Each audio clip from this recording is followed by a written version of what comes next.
What's up, peeps? It's me. I'm back. I hope everybody's doing well. I hope everybody's being smart. I hope everybody's staying safe. Most importantly, I hope everybody is staying on code.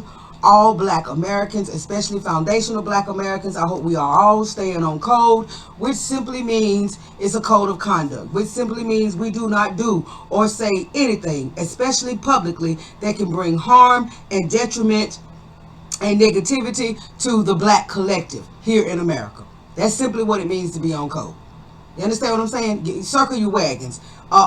Stick by each other. You understand what I'm saying? Now, if you got some coons and some bootlicks and some folks out there, telling lies and trying to represent us, and they don't really represent us, and you got these folks coming with all these white supremacy talking points, and they coming with all these fake narratives and false narratives and just flat out telling lies and telling us the reason why we shouldn't get reparations and why we don't deserve reparations and all that. Well, now if you got Black folks out there raccooning, go ahead on and call them out.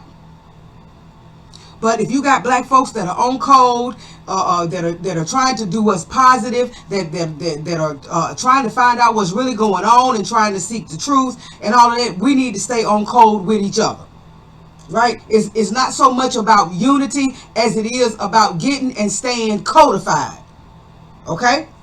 Now I just uploaded a video talking about HR 40, and because I think that we need to go ahead on and put that final nail in the coffin of HR 40 and just go ahead on and bury HR 40, because as this reparations conversation gets hotter and as it gets bigger, then more people are getting involved, and all these people that are getting involved, they are not pro reparations.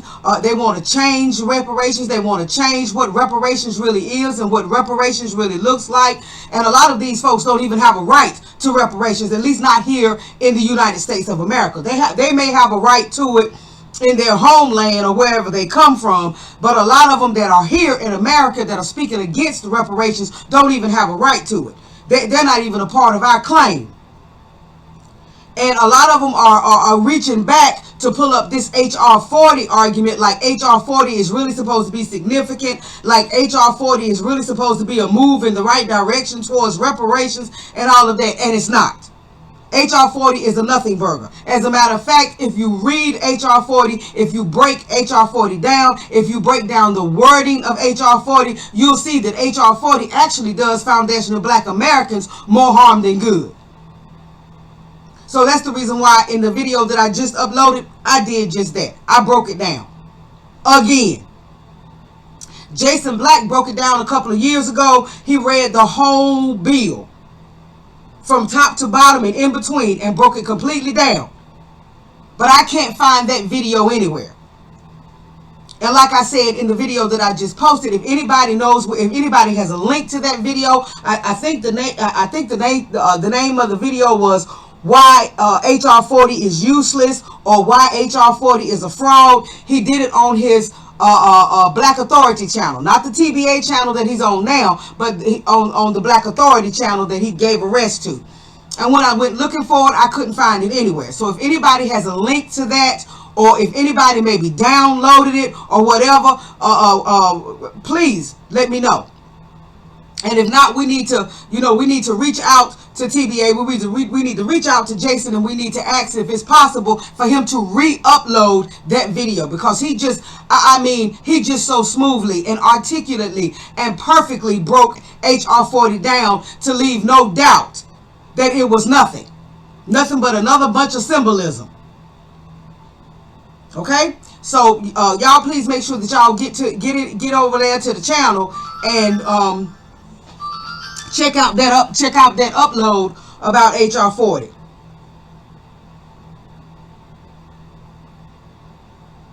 Okay, now, so let's get on into this. Today I want to talk about something that Tariq brought to my attention earlier this week, and it falls right in line with something else that I wanted to discuss. And it falls in line with something that I have talked a lot about on my channel, the early days of my channel. When I first started this channel and I first started uploading videos, I talked a lot about pedophilia. I talked a lot about pedophilia, especially during that time when they had that whole Leaving Neverland debacle going on with Michael Jackson. I talked a lot about pedophilia, pederasty, all of that, and I'll have one particular video linked down in the description box. But if you, like I said, if you go through the earlier videos in my channel, you'll see that I talk a lot about it. I talk about NAMBLA, which is the North American Man Boy Love Association. I talk about them. I do a lot of talking about it. Well, there's a lot going on now where people are doing a lot of talking about sex trafficking. We've got that big story about that same-sex couple that were actually raping them little boys that they had adopted and actually pimping them out to a whole pedophile ring. We'll go into that. We're going to talk about that a little bit in this video. And I just thought that this story ties perfectly into this whole thing about the sexualizing of children. You understand what I'm saying? This whole push of the trans community towards messing these children's heads up and indoctrinating them in school. There's a video out now about this so-called non-binary teacher that's using this black non-binary doll in the classroom to teach children about sexuality. And these were younger kids. These were kids that like 4 or 5 years old. And I'll try to link that video down in the description box for those of you who have not seen this video of this teacher using this black doll. Okay? So this is really, really a push. And this has been a push towards the children. And it's all been leading all of these years when they first started with the gay rights movement, and they went from the gay rights movement into all of this feminism, and then from the feminism they went into, well, as a matter of fact, the gay rights movement sprung out of the feminist movement. And then from the gay rights movement, then they moved into all of this transgender rights and all of this. And that's the reason why it's being pushed so heavily right now, is because they're trying to get us back to a society that accepts pedophilia, that sees pedophilia as being normal and accepted. And parents need to understand this, especially foundational Black American parents, especially Black parents, period. You need to understand that your children are the main target. That's the reason why now on all these cartoons, Netflix, blah blah blah, this and the Proud Family reboot and all of this kind of stuff. That's the reason why you see them coming out now with all of these black, either gay or non-binary or transgender characters. You see what I'm saying? All of this is geared towards the children, but especially towards black children. That's the reason why Sesame Street had Billy Porter with all of that gown on and everything on Sesame Street. Why? Because black children would identify with him because he's a black person.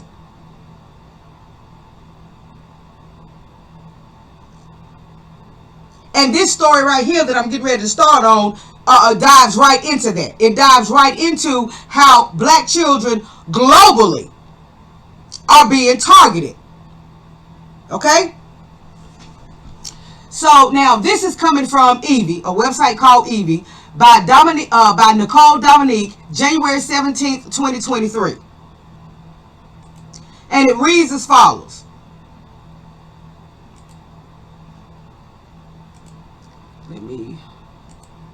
Okay. Culture. Madonna accused of child trafficking in Malawi. Here's everything you need to know. Madonna is being accused of trafficking and sexual exploiting Malawian children by a charitable organization known as the Ethiopian World Federation. Here's everything you need to know. So right there we want to stop. You know, these white folks in America and these white celebrities and these rich white folks and all that are good for going outside of the United States and going to these countries on the African continent and the Caribbean in some cases to adopt black children. Now, it's not like there aren't black children here in the United States that need to be adopted. It's not like there are not white children here in the United States that need a good home and need to be adopted. But they have loved to travel to the continent of Africa and adopt black children. And you have to wonder why. But here in America, they show all of these suspected white supremacist tendencies. But they love running out adopting black children, okay? Pop singer Madonna is being accused of human trafficking and sexually exploiting children by a charitable organization known as the Ethiopian World Federation, according to All Africa. As stated on the Federation's website, the EWF is a civic service organization that pushes policies and advocates to change the laws that harm all black people. Right? And it's funny how they live in the United States. They know about all the racism, all the white supremacy, all the anti-black hate here in the United States, but they're not setting up any kind of organizations. You understand what I'm saying? They're not setting up any kind of charitable organizations and all this kind of stuff to do anything for the black folks here in the United States. That's just like Oprah, instead of start right there in Chicago. You understand? With all that's going on in Chicago and all the help that black folks in Chicago need, she decides she gonna run to the continent of Africa and build a school, and there have been all kinds of scandals ever since. Okay? Let's keep going. Madonna herself famously adopted 4 children from Malawi, a landlocked country located in southeastern Africa. In 2006, Madonna founded a charity called Raising Malawi, a non-profit group that seeks to support orphans and vulnerable children through health and education programs. And it's got all kind of, it's got a couple of Twitter pictures and all of this kind of stuff of Madonna surrounded by these little black African children and all of that.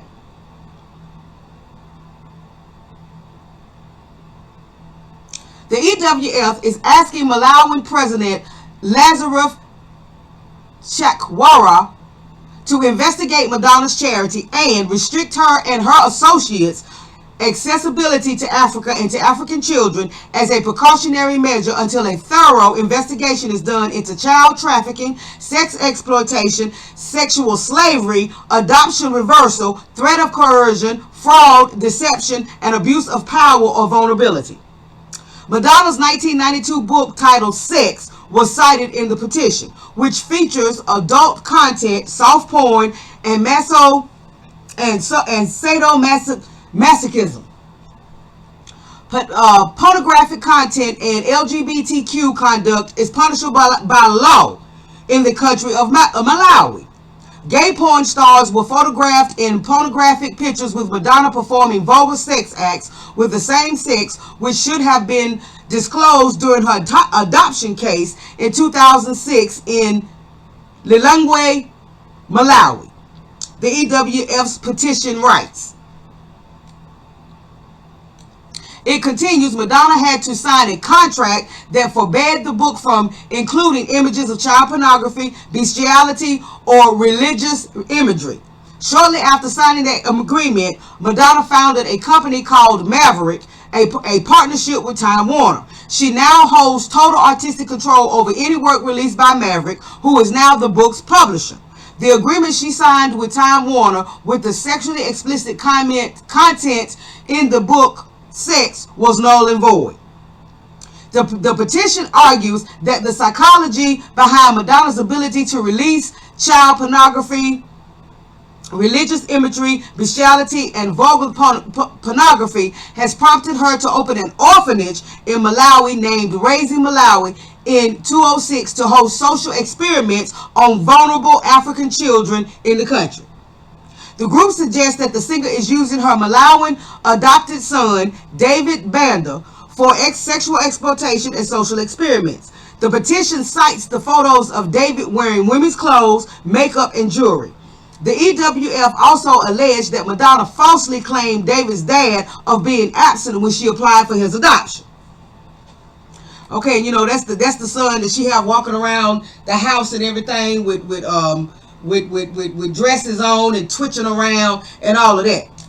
The black one, the white ones don't. Her white children don't do that. Madonna adopted more kids from Malawi after David. In 2009, after battling in court, the singer was finally approved to adopt Mercy James. She adopted a set of twins, Astaire and Stella, in 2017. The plea further states, "We firmly believe that Malawi has been robbed of its most precious resource, its children." It continues, in 2013, the country accused Madonna of bullying state officials and making diva demands, and of citing her Rising Malawi charity as the reason for doing so. Okay, it goes on to say, this is not the first time Madonna has been accused of sex trafficking. In 2009, Madonna was accused of sex trafficking when the Malawi court rejected her bid to adopt a second child. In her ruling, Judge Ezime Chumbo warned people against celebrity adoptions, stating that they could lead to child trafficking. Anyone could come to Malawi and quickly arrange for an adoption that might have grave consequences on the very children that the law seeks to protect, she said. The court eventually ruled in favor of Madonna after she filed an appeal in 2009.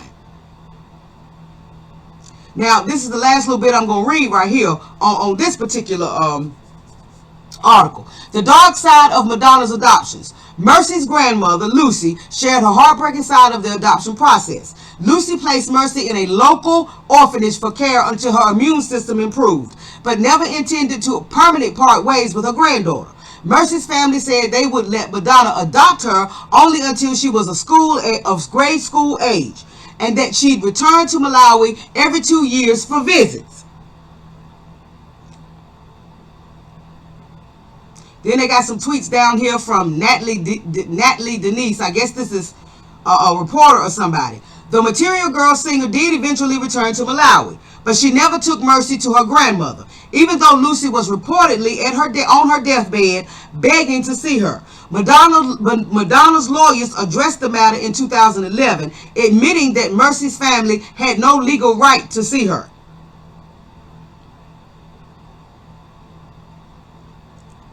Mercy's biological uncle, Peter Benetti, signed the adoption papers after he and Lucy were told the little girl would be brought home regularly for visits. "I was the one who signed off the adoption papers," Peter said. "She told me herself that she didn't want Mercy to cut ties with her roots, that she'd be bringing her home regularly."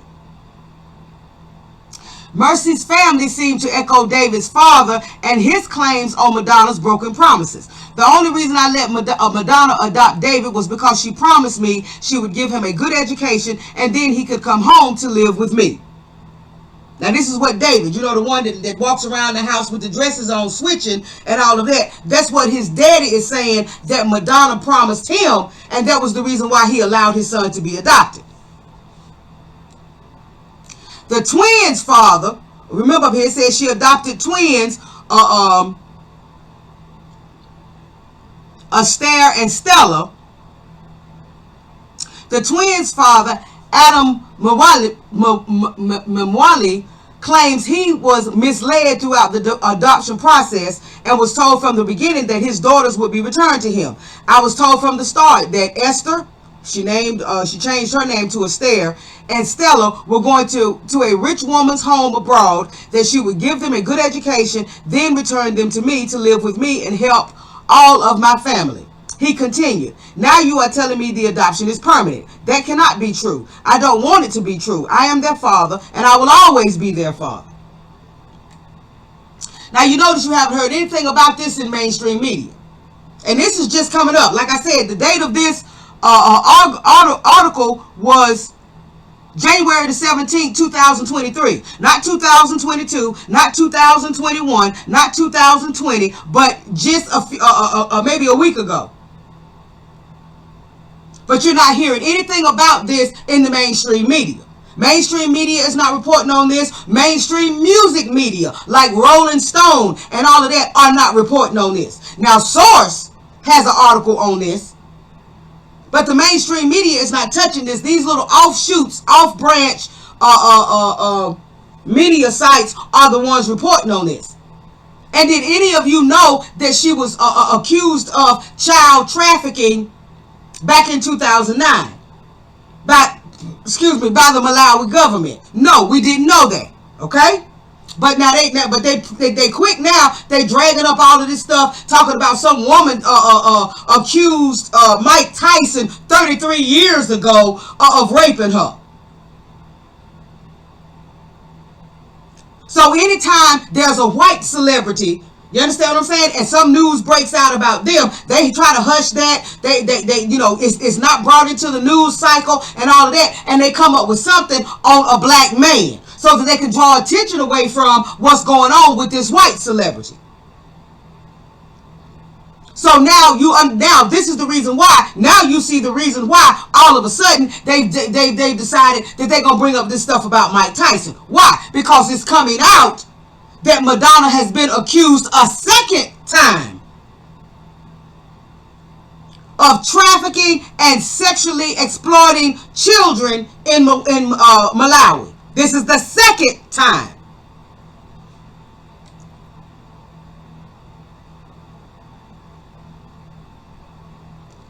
Okay, let's finish. Let me see what else I got. It seems Madonna has a history of disrespecting the natives of Malawi. In 2012, the singer announced that she was planning on building schools in Malawi that would educate at least 1,000 kids a year.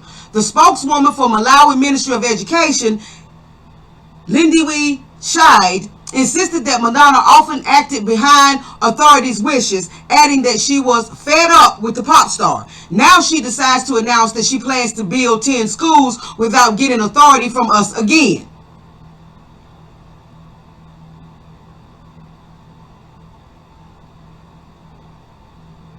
So this is what's going on with Madonna and Malawi. And remember, we got Charlize Theron that went over there and got the little black children. And people are saying, people are kind of incorrectly saying that both of the children were boys and she has turned them into girls. No, only the oldest one is a boy. The youngest child is a girl. She was born female. It's the oldest child, the son, that she has now turned into a girl. Charlize Theron. As a matter of fact, I did a video on my on this channel dedicated to what Charlize Theron is doing to the kids and talking about it, and talking about how the whole thing came about, talking about how this little 3-year-old boy came up to her one day and said, "I'm a girl," and she just ran with it. A 3-year-old boy came up and said, "I'm a girl," and she just ran with it. Well, when my 3-year-old looked at me and told me she was a cat, there was a time when she was a cat, there was a time when she was a dog. I didn't run with that and let her run around and act like a cat and a dog. And agree with her that, yes, dear, you are a cat. Yes, dear, you are a dog.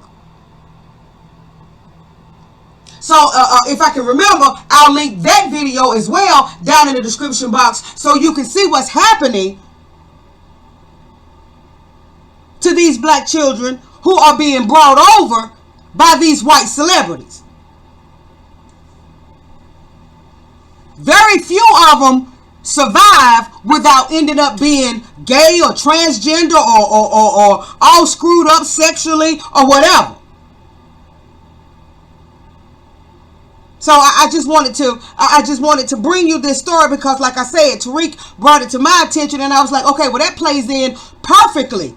We're talking about this same-sex couple that's doing all of this to these little boys that they adopted. Okay? And also, there's one more thing on Madonna. And this comes from EV2, and this was January the 20th, 2023. This was just 3 days after they reported on the story of her being accused of child trafficking. And this is what it says, and this is Gina Florio. Just days after Madonna is accused of child trafficking in Africa, she releases a photo shoot with Vanity Fair featuring dead baby dolls, religious references, and hints at the occult. Now, I'm not going to read the article. I'm going to link the article in the description box so y'all can read it, and so that you can see some of these pictures. So that you can see some of these sadistic, satanic pictures that she put in Vanity Fair. And this is the woman that's being allowed to go adopt and raise little black kids.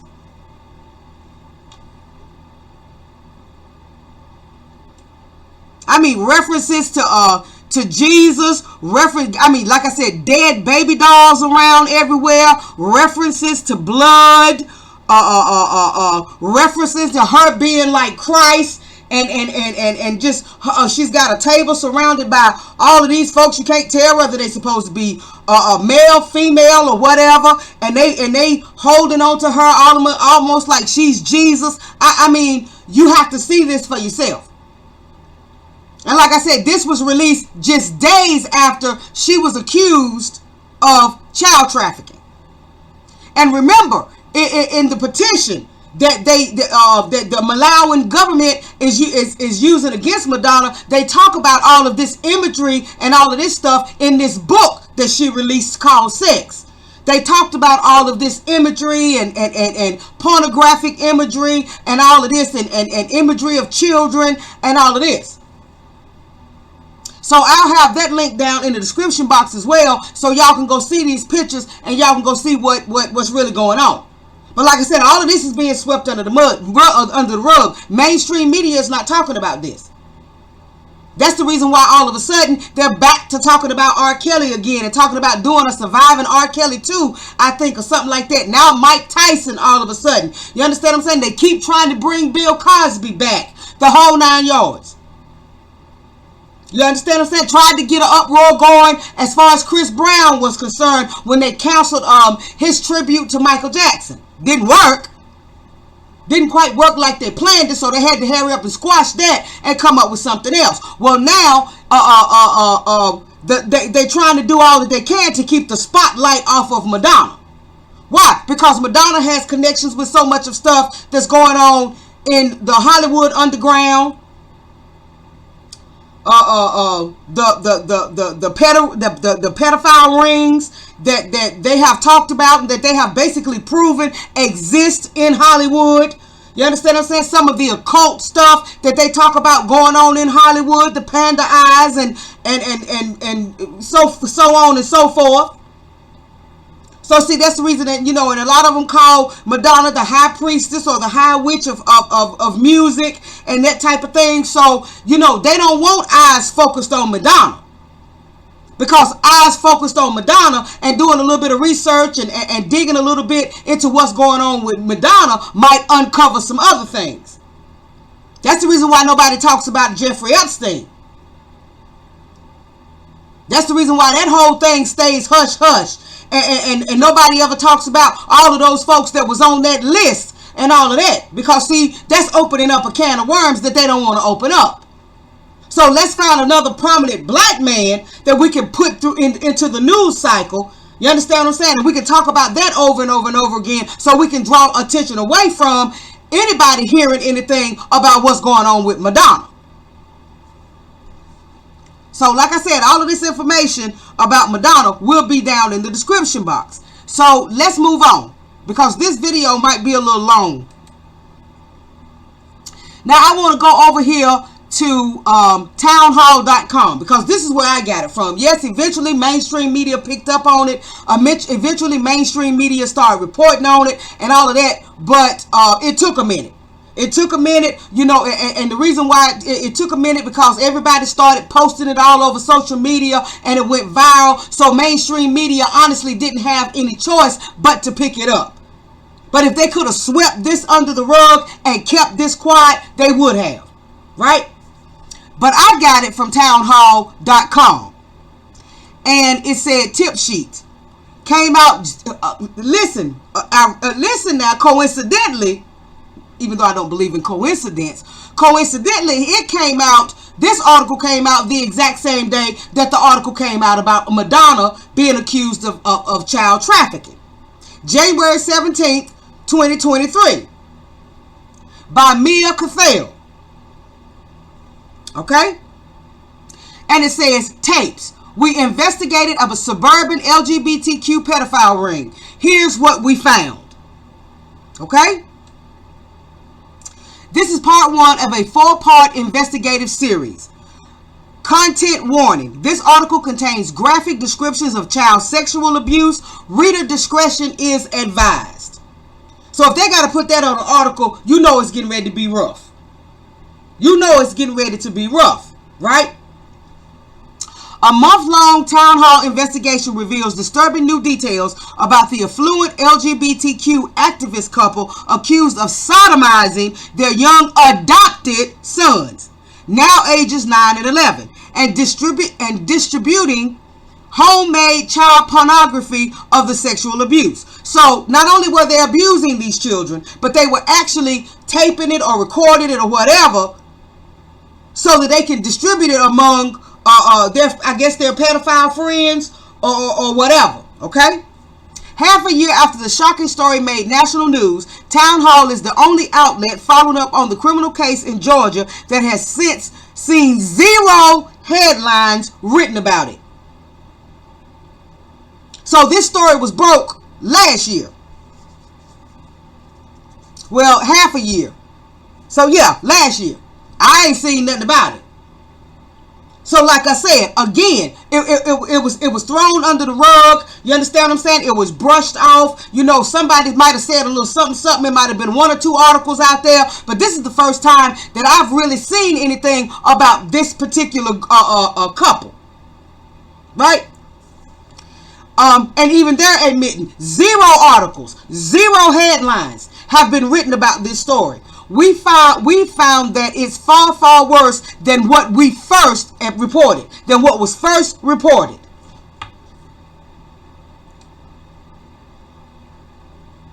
Not only did the married men allegedly rape the 2 boys who were adopted through a Christian special needs adoption agency, they were pimping out their children to nearby pedophiles in Atlanta area suburbs, Town Hall's follow-up investigation discovered. So not only were they raping them, not only were they videotaping, you understand what I'm saying, and recording the sexual abuse, the rape, and distributing that, but they were also pimping these little boys out to be abused and used by other pedophiles in suburban Atlanta. Not in the hood, in suburban Atlanta. Okay? Recorded jailhouse calls, a trove of never before seen court documents, and testimony from a family member who spoke exclusively with Town Hall uncovered the extent of the physical and emotional trauma the 2 elementary school age brothers endured, as well as the red flags that the state overlooked during the same-sex couple's faster than expected adoption process.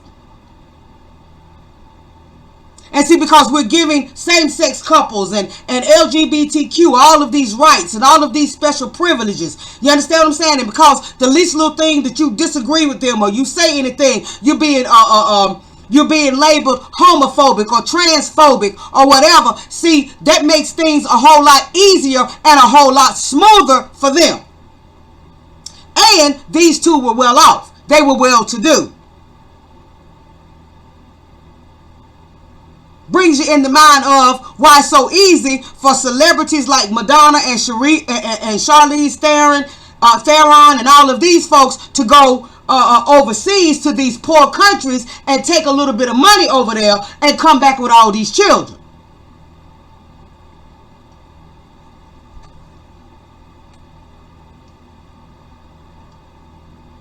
Okay, it's got some pictures and stuff, and you need to see that.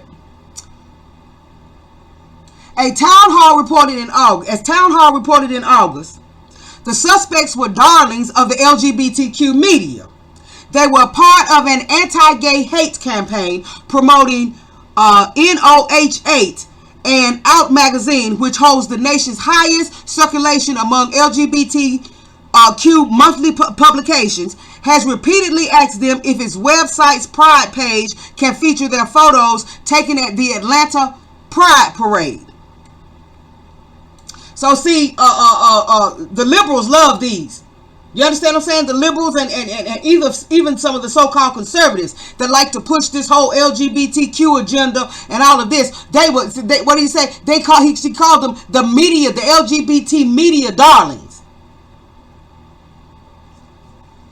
Charges. The adoptive father's 33-year-old government worker, William Dale Zulak Jr., and 35-year-old banker, Zachary Jacoby Zulak, who was previously accused of raping a child from Oxford, Georgia, have been indicted by a grand jury on charges of incest, aggravated sodomy, aggravated child molestation, felony sexual exploitation of children, and felony prostitution of a minor.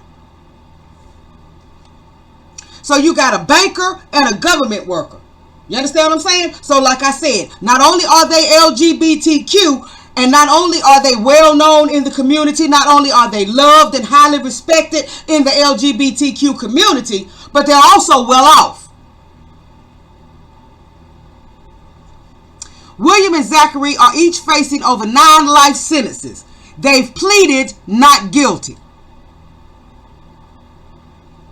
According to a copy of the 17-count indictment Town Hall has obtained, the adoptive dads allegedly performed oral sex on both boys, forced the children to perform oral sex on them, and anally raped their sons. In at least one instance, the anal rape injured the older Zulak child, who just turned 11 years old in mid-December. Court records indicate that the child sexual abuse stretches back as early as late 2019 and intensified in January 21, March 21, December 2021, as the offenses dates are listed. The brothers were enrolled in 3rd and 4th grade, respectively, before the men were caught in a midnight July bus at the Zulak mansion, which ended with Zachary tackled to the ground and William hauled out of the house naked by armed officers. Okay, now I'm going to stop right there for a minute, y'all. I got to go take care of something. I'll be right back.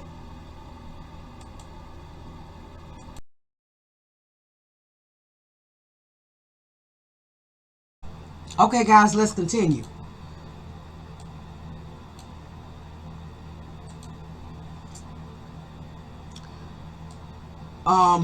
Let me read the last thing that I just read. Let me read it again so we can come up to speed. The brothers were enrolled in 3rd and 4th grade, respectively, before the men were caught in a midnight July bus at the Zulak mansion, which ended with Zachary tackled to the ground and William hauled out of the house naked by armed officers. And it shows a picture of the 2 little boys. And it says that the pictures that were taken of them are like them holding academic certificates from 2019-2020 school year. And this is the year that the child abuse is alleged to have started. William admitted to forcing his 11-year-old adopted son to perform an act of sodomy, aka oral copulation, on him with the intent to satisfy his own sexual desire, reads a sworn affidavit filed in support of William's overnight arrest back on July 27th. Town Hall has redacted the children's names to protect the identities of the underage victims. And it has here a picture of the affidavit. An updated criminal affidavit said the child sexual abuse was filmed by William's husband, Zachary. Remember, Zachary is the banker, with whom he routinely engaged in sexual abuse acts on the boy. Zachary, the household's breadwinner, confessed to being the cameraman, and authorities allegedly found a folder on his cell phone labeled "Us" that contained videos of William sexually abusing the child. The indictment also charges the Zulak co-defendants with soliciting 2 other men through the use of popular social media platforms in the greater Atlanta metropolitan region to perform an act of prostitution with their child that suffered physical injuries from being brutally raped. Town Hall is the first to publicly identify these 2 alleged members of a pedophile ring in the heart of the Peach State. 27-year-old Hunter Clay Lawless and 25-year-old Luis Armando Vescara Sanchez, both of Loganville. And I'm not sure whose picture this is. Oh, these are the two that were a part of the pedophile ring. Okay, they got their pictures in this article too. Count 17 of the indictment named Vizcarro Chavez, Walton County Superior Court. Lawless, who snitched on the Zuluks, told local law enforcement he received numerous messages via Snapchat from Zachary about fucking his son tonight, and to be prepared to receive images as well as videos of the father raping his adopted child.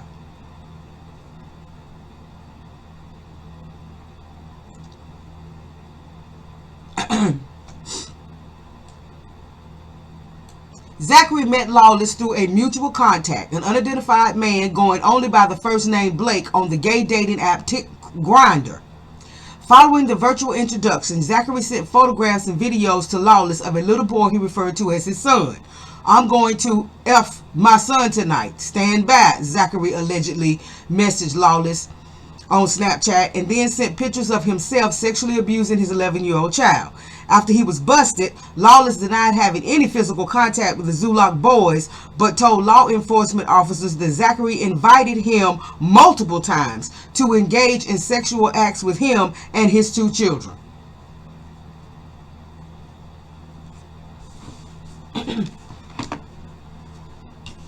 I just want y'all to let that sink in. And these are not black children. These are white children. All of these folks are from the dominant society. And you'll understand where all this comes from in just a minute. A list of the state's evidence includes 149 images collected at the Zuluk home, 2 flash drives containing Zachary and Lawless's phone data, sexual assault nurse examination, results from the children's medical forensic exams, which gathered DNA evidence such as bodily fluids and documented injuries, a text message from Lawless, a Snapchat letter, 2 written letters from the older Zuluk child, and a disc containing a data dump from Vizcarro Sanchez's iPad and iPhone.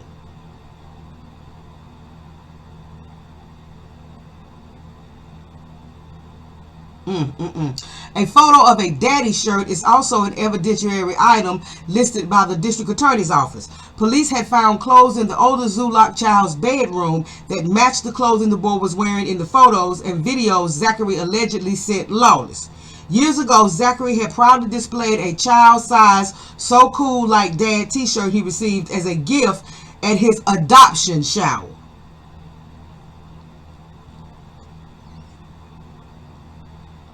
The relative on Zachary's side of the family, who agreed to speak with Town Hall on the condition of anonymity, grilled Zachary during a series of recorded phone conversations in the fall of 2022 on who exactly Lawless is and how he knows the suspect.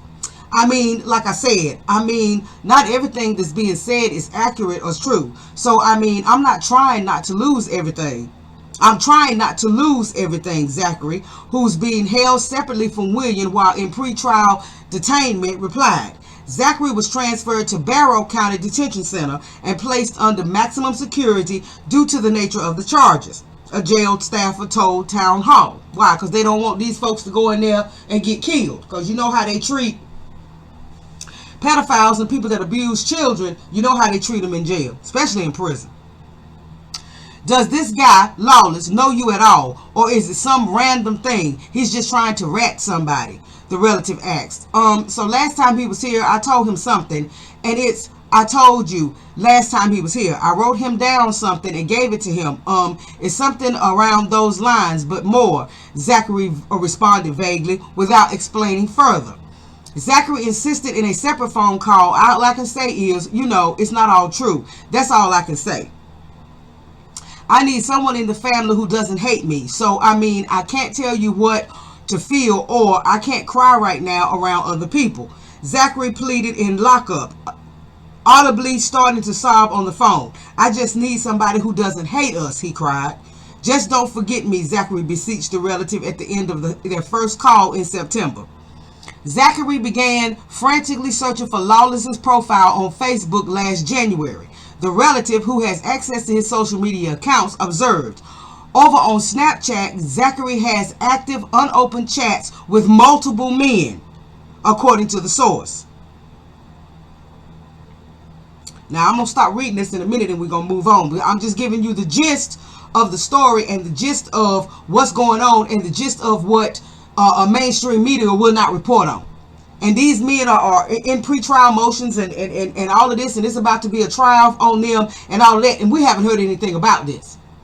This is nowhere in mainstream media. Now, maybe a few of them have picked up the story, like I said, since this one came out and it went viral on social media. So mainstream media felt obligated to maybe write an article or two, but nobody's doing any really talking about this. Just like nobody's talking about Madonna. Zachary, who lists his Snapchat username in his Instagram bio, where the self-described activist brag about being papa to our 2 wonderful boys, admitted to sending such material to less than a dozen people. There are other potential co-defendants under the investigation that are out there, circulating videos of the Zulak boys. Our COVID Judicial Circuit District Attorney Randy McGinley, who serves Walton County, told the court at a September 7 bond hearing, according to a transcript provided to Town Hall.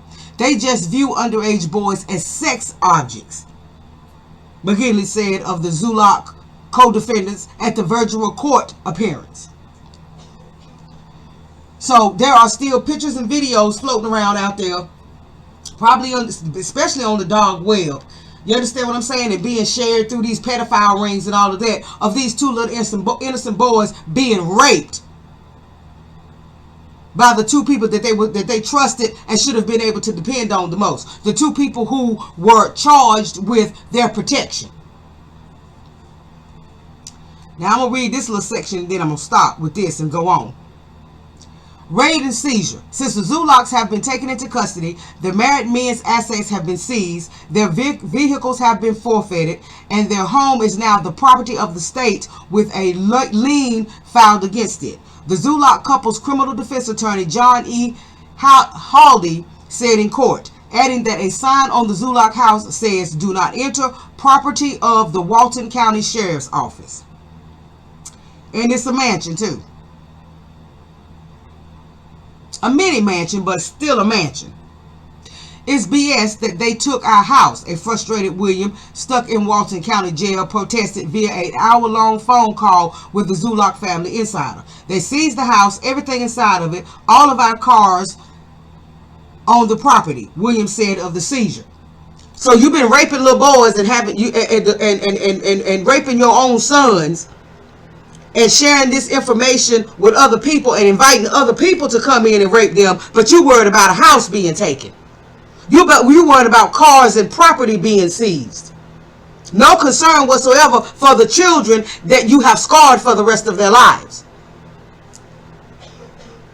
William recounted the night of the armed raid on the Zulak residence. They came in at 11:30. They came in 11:30 at night. I was asleep. Zach was asleep. They were going to bust down our door if Zach didn't open the door, the relative asked. They rammed the door down. They were about to, but Zach heard them knocking, and he actually went and opened the door. They slammed him on the ground, and I have to say this, but William paused momentarily, chuckling in a lowered voice. "I don't sleep in clothes," he said. These folks are sick, and this is what's being pushed on children. This is what these liberals, and this is what many who have infiltrated the LGBTQ movement, this is what they're pushing. This is the stuff that's being pushed on children. This is the stuff that's being promoted. This is the stuff that they want to teach children in school.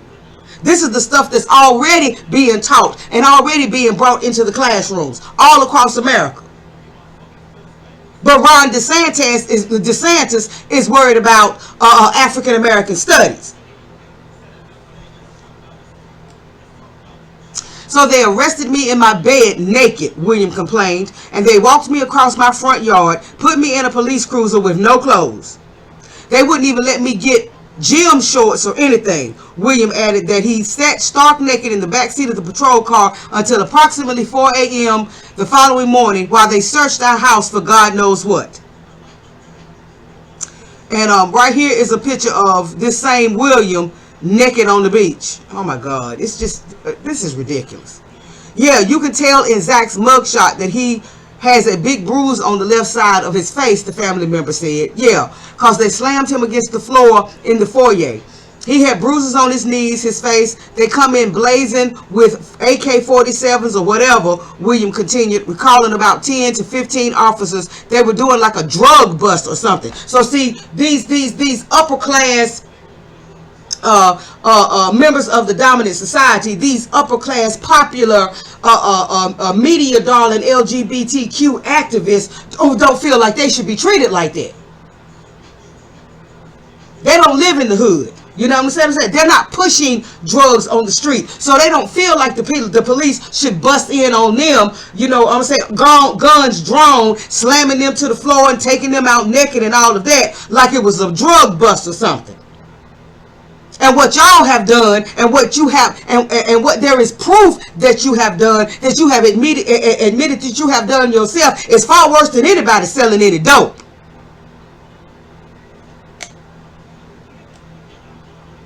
Because they come in screaming and hollering and overkill, William whined. I'm pretty sure they ransacked the whole house. Again, all he's thinking about is material possessions.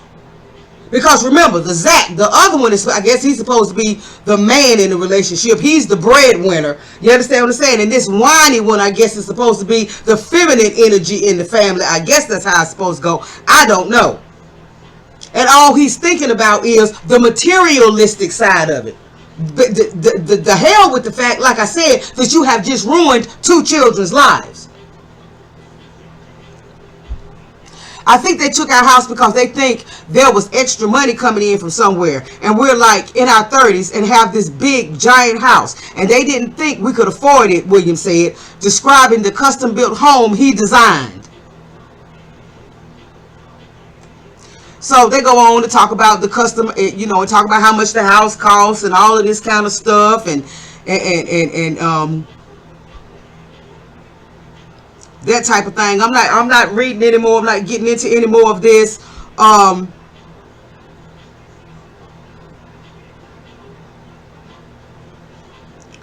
There's one section that talks about inside the gayest place in town. I guess that's what some people must have called it, the gayest place in town. Let me read this. Nestled within a suburban paradise, the Zulak mansion turned House of Horrors had surveillance cameras installed in every square foot of the property, the family member told Town Hall. There was also a secret windowless room the size of a closet without any doors, hidden behind a movable bookcase in the home office that the cops left open, which felt like something out of a horror movie, the relative said. Another creepy interior room devoid of windows was purportedly used as a home theater. Ain't no telling what all they had going on. Ain't no telling what all they had going on. Ain't no telling what all they were planning on doing. With secret passages and all of this kind of stuff. Come on now. LGBT pride paraphernalia littered the family's extravagantly furnished 4-bedroom, 5-bathroom house, plus a packed 3-car garage, including a rainbow Mickey Mouse stuffed animal placed atop a love above all pillow on the foyer's love seat, where Zachary was swarmed by the SWAT team, and a neon love is love sign that adorned the kitchen's granite countertop. The lamp's inclusivity, I can't say that word good, phrase, a mainstream LGBTQ mantra that self-styled minor attracted persons, you know, that's the new name they want to try to give them, minor attracted person MAPS, have co-opted in a rebranding campaign that attempts to normalize sexual attraction to children, is one Zachary frequently promoted online. Now this is Zach J. Zulak, and this is something that he did online. I don't know whether this is Instagram. I'm thinking it's Instagram. And it's the little illustration with the turtle and the shell of the turtle, and inside the turtle is with all the LGBT colors and all that. And it says, the caption is, "It's okay if you're not ready yet." And this is what he had. This is what he posted under the picture. I love this illustration. Even in 2020, some people are afraid to come out and be themselves because of fear of rejection from friends, family, co-workers, and or society. Sad. Love is love. Love wins. Equality, LGBTQ, plus I love turtles.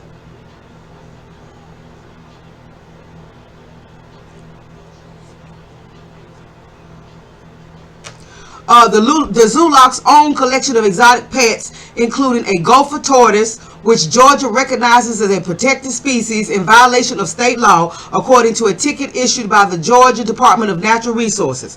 In the interest of the judicial economy, the state moved to dismiss the citation, given the alarming lot of life sentences the Zoolog co-defendants are facing.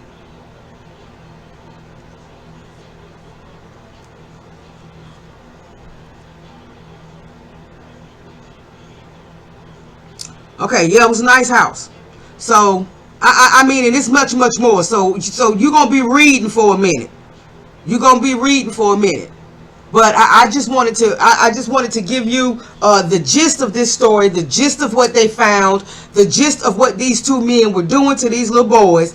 And it's very possible that that in the past, in their history, they have done this, whether together or whether separately, to other little boys. But yeah, and I wanted to bring this, and I wanted to tie this in with what we find out Madonna got going on. Okay, but now I want to get a little bit into maybe not the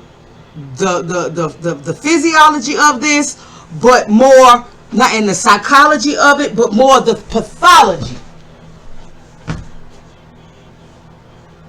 of all of this stuff with these children, all of this pedophilia and all of that. I want to get more into the pathology of it, okay? So I'm going to go over here, and there's another one. Let me see. Hold on. There's another one that I want to read. Let me see if I still got it.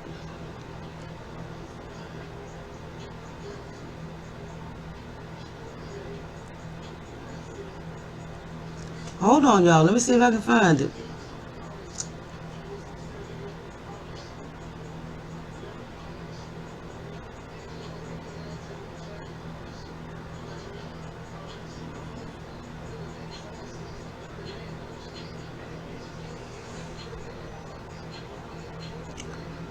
Uh-oh. Let me see if I can. Hold on.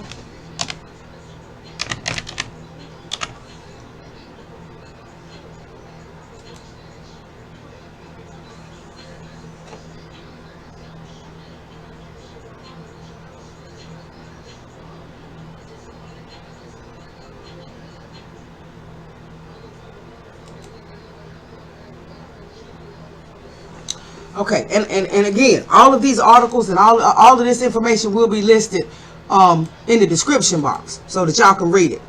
Now, this is History Extra, the official website of BBC History Magazine and BBC History Revealed.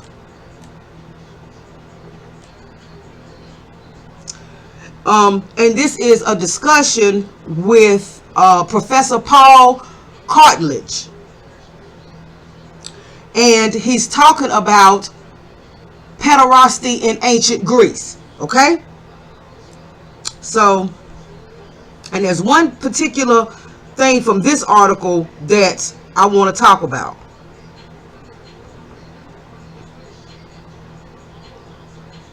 I want to get into some meanings.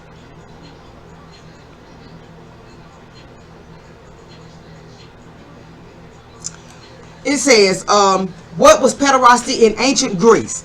Pederasty literally means lust for or love of, in a strong sexual sense, children, says Professor Cartledge. An illegal and totally unacceptable practice today. The subject of pederasty is a highly sensitive one, he adds. In ancient Greece, it could be of either sex. The word pas PAIS, is unisex. It could involve an underage subadult, either male or female, says Cartledge, but pederastia refers specifically to boys. The relationship was between an adult male over the age of 20, the Erastes, and a younger male, the Eromenos. The Erastes might be what you and I would call exclusively homosexual, but they might be married to a woman as well. And that is, of course, not unknown in our society today. Right? Now, this is the origins of this whole pedophilia phenomenon, and it gets its origins in Europe and Asia. Okay, now what else did I want to read from this? This is something that I also want this is something that I also want you to know, because this is something that I just learned today. You understand what I'm saying? And it will give you a totally different outlook on a gym, on a gymnasium. You understand what I'm saying? You know, gymnasiums are where you go to play games and to play ball and to practice, and folks go to the gym and all of this kind of stuff to exercise and lift weights and all of this. Okay, well, when I read this to you, it will give you a totally different perspective, a totally different outlook on a gym, and why when gyms became so big in the United States, I would say fitness back in the 70s and the 80s, fitness became such a big thing. It was basically for, and it was mainly for, the dominant society. Okay?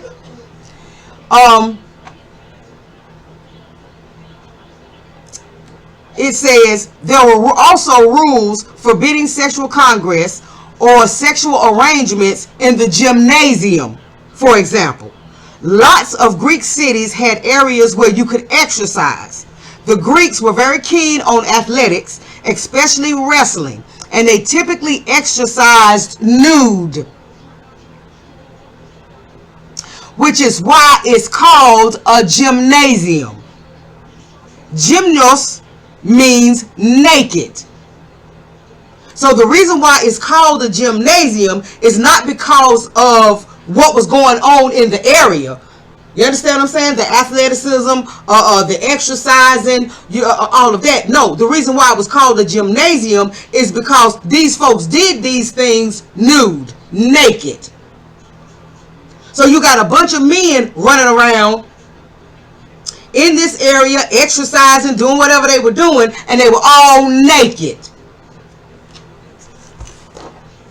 Again, we're just going back to history and trying to understand the pathology, trying to understand what's really going on here, while these men, especially men, although it's women involved as well, but especially men, and especially men of the dominant society, to the point where they have whole cultures around this, whole organizations around this, pedophile rings around this.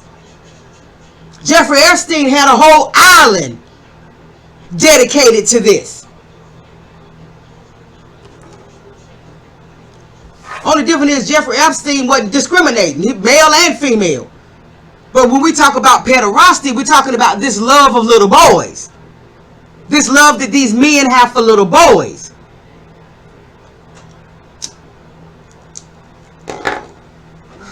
Now, this is what was going on in ancient Greece, right? There were various rules around gymnasiums. For example, slaves were barred from using them because it was thought it would be too easy for a free citizen, an adult male, to do whatever he wanted to them. So slaves weren't allowed, and we're not talking about black slaves. We're talking about back then, that was during the time when white folks were enslaving white folks and all of that in Europe, and everything was going right. But, and there may have been, you know, one or two black slaves from Africa or whatever sprinkled in there. But slaves were barred from the gymnasiums. Why? Because the white free male citizens might just do whatever they wanted to do to them. Take them in the corner, rape them, whatever. Ancient Greece. Right? And if you were over the age of 40, you were not allowed to be in a gymnasium with young boys present. So this thing was so common, and this thing was so out of control until if you were over the age of 40, and you couldn't be in the gymnasium with while young boys were there. So you had to either wait for them to leave or they had to leave. Okay? Now that's what I wanted to pull from. No, and I wanted to pull this too. That's one of the things that I wanted to pull from this particular article. And I also wanted to say this, because now you got to remember, we're talking about ancient Greece.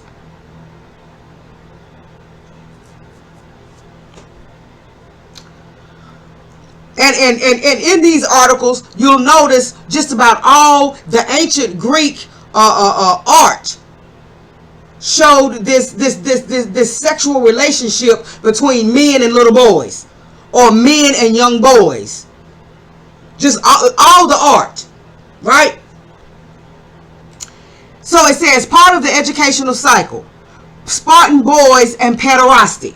So remember that movie 300 with the Spartans, we are the Spartans and all of that? Okay, well, in Sparta, it seems that pederasty was not optional at all.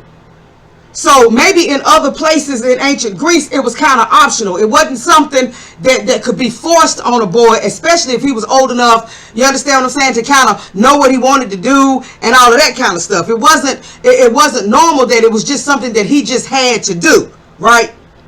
But in Sparta, it wasn't optional at all, says Cartledge. In other words, as part of the educational cycle in Sparta, you were paired up with an adult Spartan warrior for mutual benefit.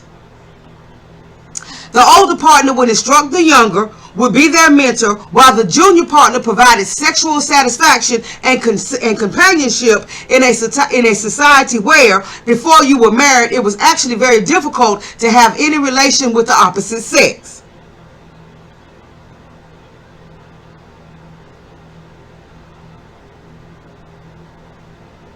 So basically in Sparta, that was just a part of you growing up to be a man.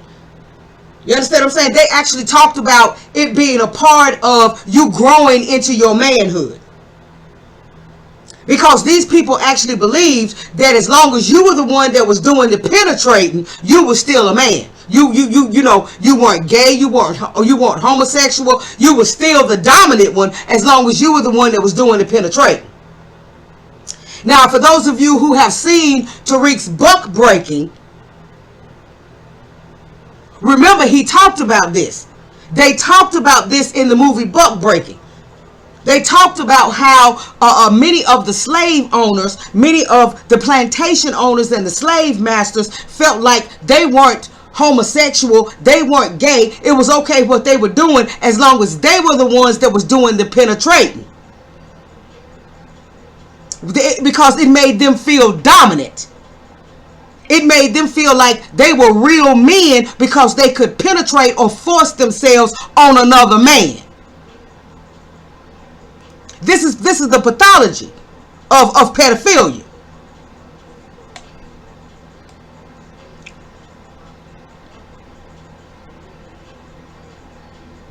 Okay, let's see, because it actually says that in here somewhere. So let me get to that and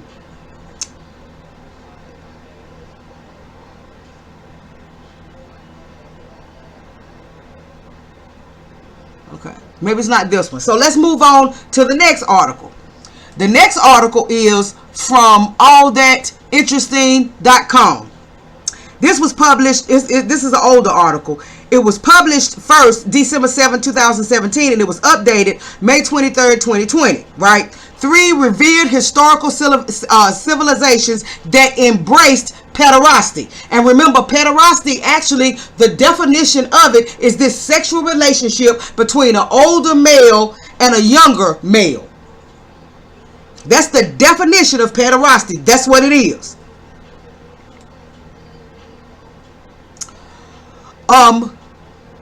It says the Greeks had their own word for the practice of older men taking young boys under their metaphorical wings, known as pederasty. The practice was socially acceptable and often used ritualistically. Remember, for some of those of you who have been down the rabbit hole, they talk about how all of this pedophilia and all of this using children and all of this was ritualistic. It's all a part of rituals. Okay. We're talking about the pathology of this. We're talking about the history of it. Okay. Supporters of the practice claimed that it was useful for the social and educational progression of the boy because it was regarded so highly. The ritual of pairing a young boy with an older man was a communal one. The boy's father would ultimately choose the older man, similar to a father seeking a husband for his daughter. Unlike the samurai culture, however, there were critics of the practice throughout its heyday. Scholars such as Plato often argued that the effects of the pederastic relationship were more negative than positive, that the lasting effects on the psyche of the boy could lead to negative behaviors in the future. The critics of pederasty soon outweighed the supporters, as religions such as Judaism and Christianity condemned sodomy and homosexuality. Fables such as those written by famed writer Aesop also began to depict sodomy and homosexual encounters between older and younger men as taboo and unacceptable. Eventually, by the fall of the Roman Empire, pederasty had fallen out of fashion. Right? That's the Greeks. So we got the Greeks, the samurai, and the Romans. These are the three historic ancient civilizations that embraced pederasty. Right? So now we're going to get into the Romans. The Romans' view of pederasty was arguably the loosest, whereas the samurai and the Greeks viewed it as a spiritual or educational union. The Romans simply engaged in it as a social pastime. So they just did it for the hell of it. You understand what I'm saying? The Romans just did it because they enjoyed it. In ancient Rome, it was actually socially normal for older men to prefer younger boys over young women. However, sodomy was still frowned upon, so the only young men available to become sexual partners were slaves, whose rights were unprotected. Unlike the Greeks and samurai warriors, Roman pederasty was driven solely by one's sexual desires and the indulgences. It was seen as an act of power, as all but one of the 15 Roman emperors did not take a young boy as a lover. Being able to control and manage one's sex life by way of organizing multiple sexual partners was seen as a sign that a man was capable of governing a city. In a minute, I'm going to read to you where they talked about the act of penetrating, showing that you were a real man, especially in Rome. Right? Most researchers believe that the Roman practice of pederasty came out of Greek influence, and that the Romans then adopted it to fit their decidedly different lifestyle. Pederasty was common practice in the Roman Empire until the rise of Christianity, which, as it did in Greek culture, put a stop to the practice of sodomy by condemning homosexuality. Okay? And like I said, all of these articles will be listed in the description box, and you can go back and you can read them yourself. Okay, now we're going to go to thecollector.com, right? And it talks about pedophilia in ancient Greece and Rome. This was May 23rd, 2020 by Gina Ross. Hold on, y'all. I need to take a sip of something. While the practice of pedophilia today is a morally wrong and illegal act, some of the ancient Greeks and Romans regarded it as a common practice and sometimes something to be celebrated. Pedophilia was common in Greece and Rome mythology and daily life. Okay? And like I said, if you look at the art, you understand what I'm saying, of ancient Greece and ancient Rome, you'll see most of it is not about man and woman love. Most of it is about man on man love. Right? And in these articles, they show you a lot of the different artistry. Pedophilia is defined as a sexual attraction to children. In modern times, pedophilia is seen as morally abhorrent behavior, and it is defined as a psychiatric disorder. acting on pedophilia either by obtaining pornographic material of children or partaking in sexual or romantic relationships with a minor who is under the legal age of consent is illegal. But the ancient Romans and Greeks openly practiced forms of pedophilia, although it was not legally or morally regarded as it is today. Forms of pedophilia were common among nobility and were often seen as rites of passage for the youth involved in them. So understand, the rich and famous, the rich and powerful have always been able to pretty much do whatever they wanted to do. Now, a lot of times they had to do it undercover, they had to be careful about it and all of that, but they were still basically pretty much able to do whatever they wanted to do. Practice of pederasty in ancient Greece. And here goes the definition again. Pederasty is defined as the sexual relationship between an adult male and a pubescent or adolescent boy.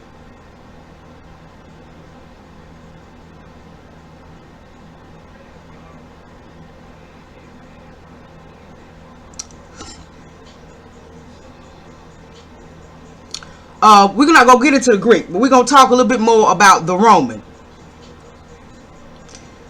It says the Roman take on pederasty. The Romans were not as open to the practice of pederasty as they were not open to many of the Greek ideals or ways of life. Because the Romans eventually conquered Greece. You understand what I'm saying? And they took on a lot of the Greece knowledge and a lot of their practices, but it was some things that the Greeks had going on that the Romans just didn't like, and they didn't want to bring that into their way of life. The ways of the Greeks were often seen as beneath them, despite the fact that a lot of Roman culture and myth is taken and expanded upon from the Greeks. The Romans would pursue sexual relationships with younger men, but these relationships were only seen as forgivable if the older man was a freeborn Roman and he was having sex with a younger slave or prostitute who wasn't of Roman origin. The Lex Scantania was a law set in place in Rome that penalized sex with a young freeborn male, preventing any form of pederasty as the Greeks practiced it from happening in Rome. So just take the slaves, you understand what I'm saying, and use and abuse them. You know what I'm saying? Or sex workers who hadn't been born in Rome or had found themselves in Rome and needed to work or whatever, just use them. But a freeborn young male who was born and whose origins were in Rome, you couldn't touch him. It should be noted that the younger boys involved in pederastic relationships were often of the same age as young girls who were set into arranged marriages with much older men, around the ages of 12 to 16. This occurred in both Greek and Roman culture. The rituals of marriage symbolized a girl becoming a woman, just as pederastic relationship symbolized a boy becoming a man. So a woman having sex with a man symbolized her going into womanhood, and a boy having sex with a man symbolized him going into manhood. Make it make sense, y'all. Make it make sense. Another important note to make is that there is little to no evidence of a pederastic relationship existing between two women. Women were often highly secluded from men, and this could account for the lack of documentation of female pederasty, if it did exist. This does not make these relationships exempt from scrutiny in the present day, as modern research has proven that romantic or sexual relationships between the teenagers and adults with this type of power dynamic have very negative impacts to the mental health and development of the teenager in both men and women. Examples of pederasty in Greco-Roman myth and legend. As pederasty was popular in Greek culture, so it was popular in Greek myth. One of the most famous depictions of mythology pederasty is the story of Zeus and Ganymede. Zeus, the notoriously pugnacious womanizer, becomes enamored with the mortal shepherd Ganymede. Ganymede was portrayed as inconceivably beautiful and beardless, which was usually the indicator that a boy was still an adolescent in Greek art.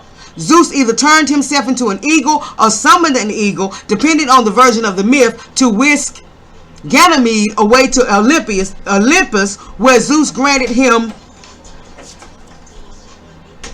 immortality and made him the cupbearer of the gods. This celestial relationship was the most common one used to justify pederasty among the elite Greek men.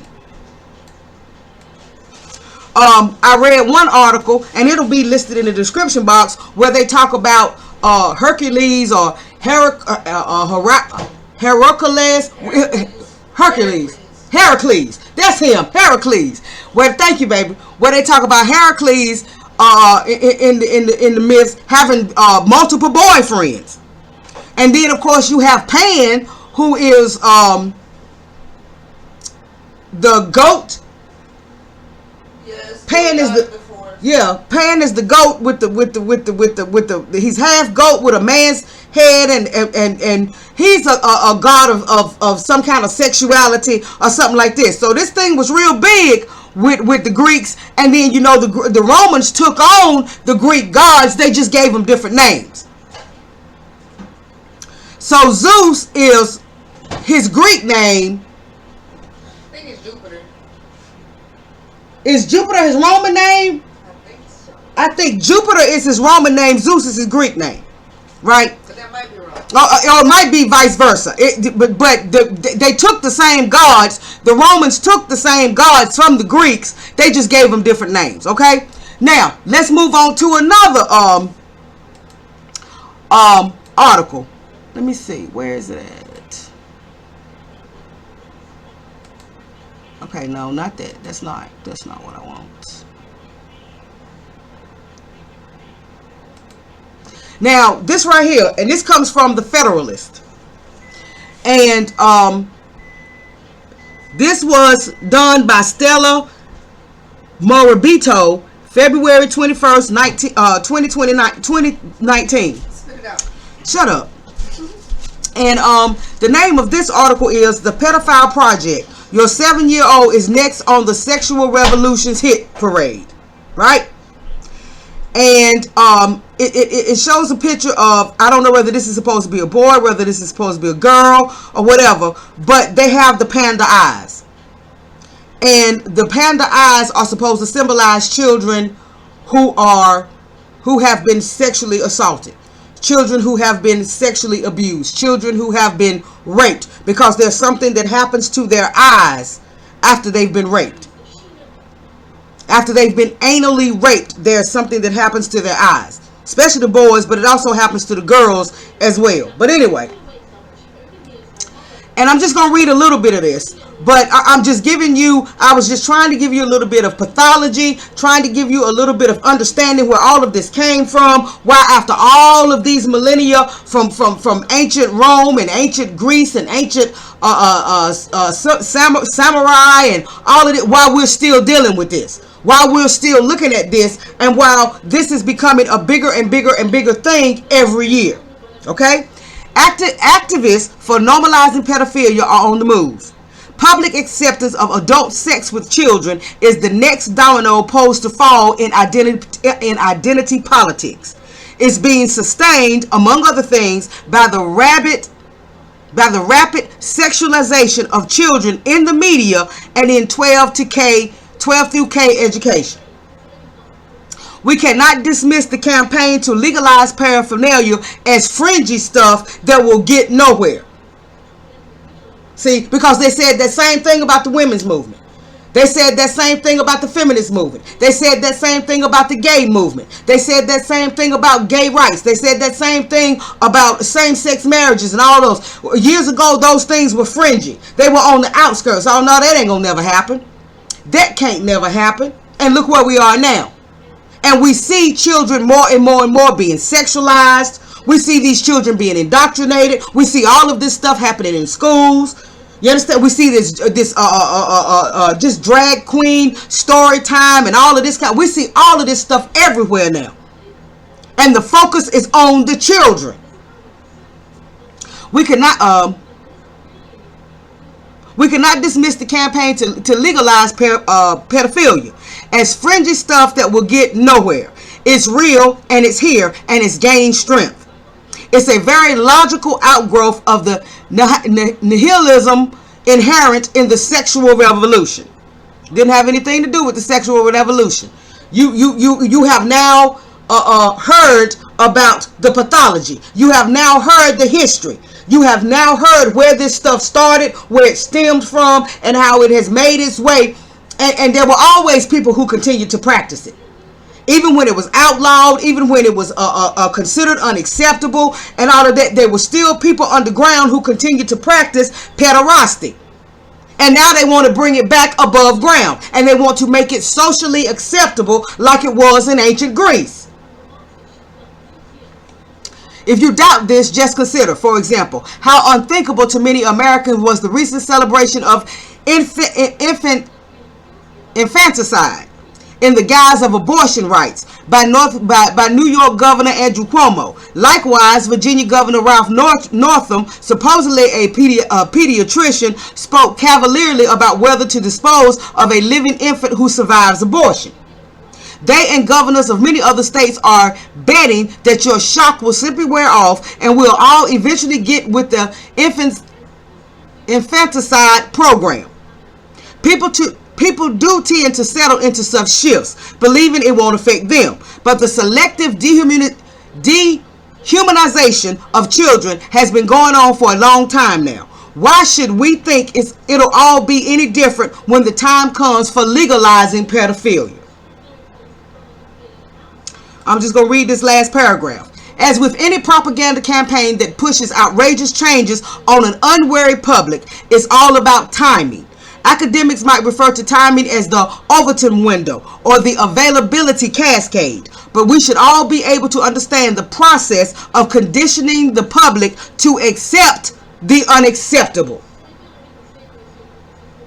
And that's what all of this gay rights stuff and all of this gay rights movement and all this LGBT and all this push for gay rights and all this push for everybody to be able to just love who they want to love. And all, okay, well, you can love who you want to love. So now as people are starting to see, with all of the bullying, you understand what I'm saying? And all of the so-called cancel culture and all of that that's coming out of this LGBT. Now people are starting to realize, wait a minute. There's more to this than you just wanting to be able to love who you want to love. There's more to this than you just wanting to be able to sleep with who you want to sleep with. You've always had that right.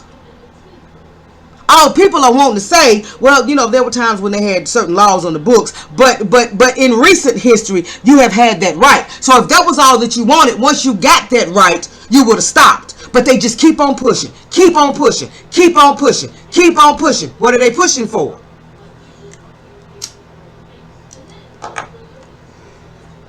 And why now are children the targets? Why now are children being added to all of this?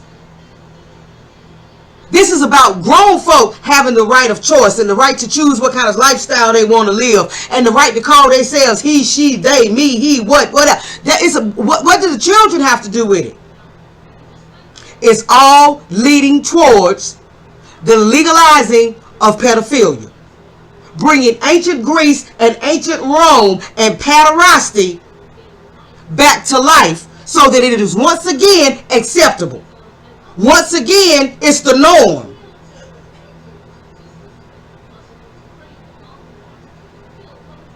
So parents need to be prepared. Parents need to be ready. Parents need to understand that it's coming a time when you might just have to pull your kids. Well, you need to pull them out anyway. And start thinking about homeschooling. Us in the foundational Black American community, the Black American community, period, need to start pooling our resources and coming together so that we can start opening schools. So that we can start opening places where our children can go to learn, and I mean really, really learn, without having to be worried about sexuality being pushed on them.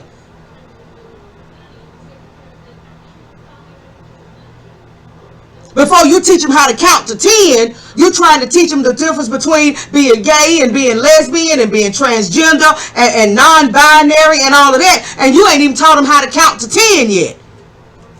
They don't even know how to get A to Z yet. But you're teaching them about sexuality. Puberty blockers.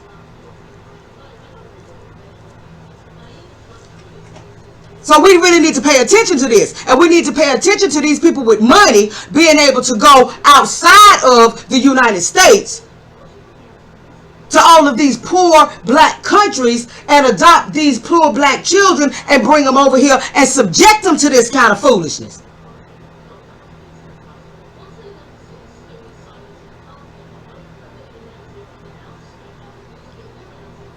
So I just wanted to bring y'all this information so y'all would know what's going on. So y'all would understand the reason why all of a sudden Mike Tyson is in the news. All of a sudden Mike Tyson is front page in the news cycle. Why? To cover up what's going on with Madonna.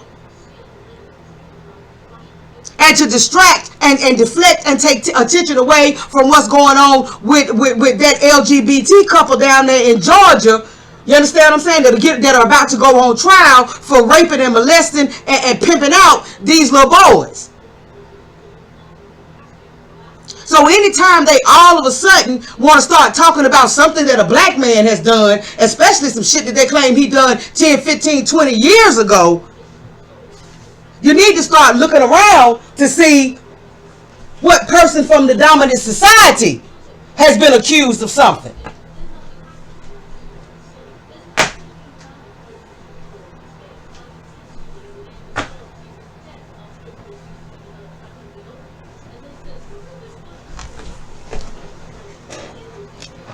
These white men have been accused of, oh my God, horrific sexual acts.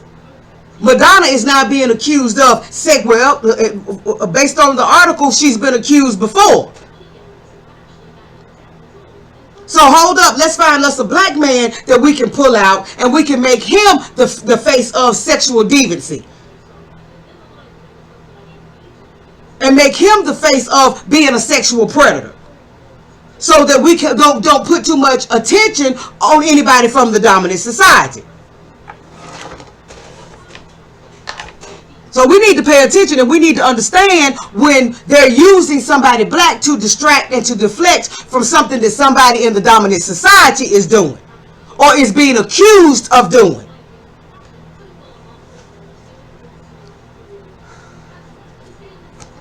So I would urge you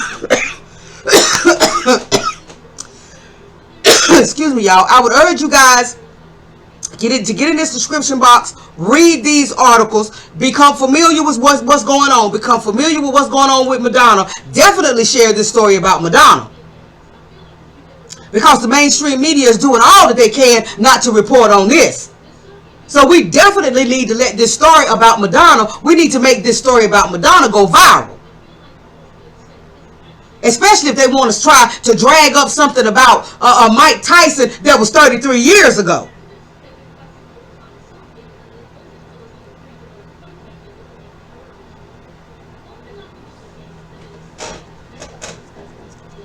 This stuff going on with Madonna, 13 years. The first time she was accused of it was in 2009. Now 11 years later, she's being accused of it again. Yeah, we definitely need to make this story about her go viral. So please share this video, share these articles, especially this article about Madonna and this article about these two men who were raping these little boys that they had went out and adopted. You understand what I'm saying? Just like them two LGBT women that adopted those 5 children, Devontae Hart, the Harts. And they wouldn't adopted those children and was moving them around from place to place to place and all of this. And these children were going out and they were telling neighbors that they were being abused and that they were being starved and that they were hungry and all of that. And the next thing you know, these 2 women had killed themselves and those children. And this also speaks to our reparations claim. This is the reason why Foundational Black Americans, descendants of American chattel slaves, this is another reason why we need our reparations. So that financially, economically, we can start building institutions so we can take care of our own children. And we don't have to worry about people from outside and other groups of people coming in adopting our children. We can do certain things for them ourselves and make sure that they are properly educated, make sure that they are properly taken care of, make sure that they, if they are adopted, they are adopted by other foundational Black Americans. You understand what I'm saying? And people that have been vetted, people that have been researched, people that have been thoroughly looked into. It's another a definite reason why we need reparations, so we can build these kinds of institutions within our own community. So like I said, y'all, please make sure you like this video. The likes are very important. Make sure you share this video. Make sure you share this information. Like I said, let's make this information about Madonna, let's make that go viral. On social media, let's make that information go viral. If they want to come up and all of a sudden after all these years decide that they're going to attack Mike Tyson and he's somewhere chilling, ain't bothering nobody. Okay, just because they want to cover this up. Just because they don't want to report on this about Madonna and about them, that same-sex couple, them white men down there in Georgia. Okay, let's make all of this stuff go viral. But these are the reasons why we need to get on code and we need to stay codified with each other. Because not only is this stuff happening to poor children and poor Black children in African countries and Caribbean nations and all of that, it's happening right here in the United States. It's happening right here in the United States. There is a culture for this right here in the United States. Not in the foundational Black American community, because we don't have a culture of this. We don't have these kind of organizations. We don't have pedophile rings and all of that kind of stuff in our community. And specific places where you can go. And specific people that you can go to if you want to hook up with a kid. Or you want to hook up with a child. We don't have that in our community. Does that mean that we don't have pedophiles? No. Because we do. And we have our own way of dealing with them when we find out about them. But these other cultures have whole organizations. You understand what I'm saying? They have whole rings, pedophile rings. They got, you know, this person that you can get in touch with and that person that you can get in touch with. And all of that, if you want to go here, go there and hook up with a child. So all of this comes to, yes, we need our reparations so that we can better protect our children. And then once we get ours straight and we protecting ours and we looking after ours, then maybe, just maybe, we can look after some others. But we got to get ours straight first. So please make sure you like this video. Please make sure you share this video. Please make sure that you post this stuff on your social media about Madonna. And about them sick, you know what's down there in Georgia.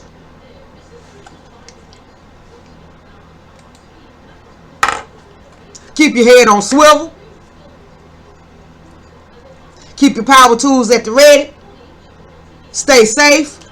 Be smart. Please stay on code. All the information to support the channel, my GoFundMe, all of that will also be listed down in the description box if you decide that you want to support that way.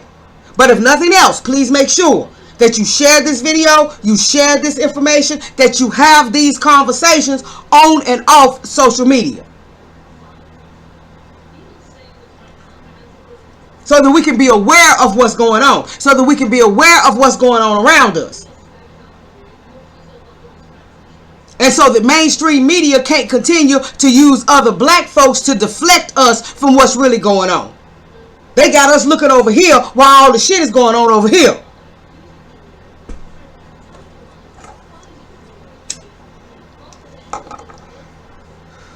Makes perfect sense why all of a sudden now we're hearing about Mike Tyson and some alleged rape 33 years ago. Makes perfect sense now. Why? Because Madonna should be in the headlines. Madonna is who you should be talking about. If you're going to talk about Mike Tyson, okay, fine. But you definitely should be talking about Madonna. But you're not. Okay? So if they don't want to talk about her, let's make sure we talk about her. You understand what I'm saying? For everybody else that has a platform, for everybody else that even remotely considers themselves a part of the new black media or whatever, we all need to be doing some stories on Madonna. We all need to be putting that information out there. We should all be making sure that everybody understands what's going on with Madonna and what Madonna has been accused of now twice by the same Malawi government. Okay?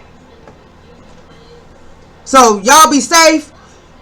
Y'all stay smart. Keep your head on swivel. Keep your power tools at the ready. Please stay codified. Share this video. Like this video. And have these conversations. And I'll talk to y'all later.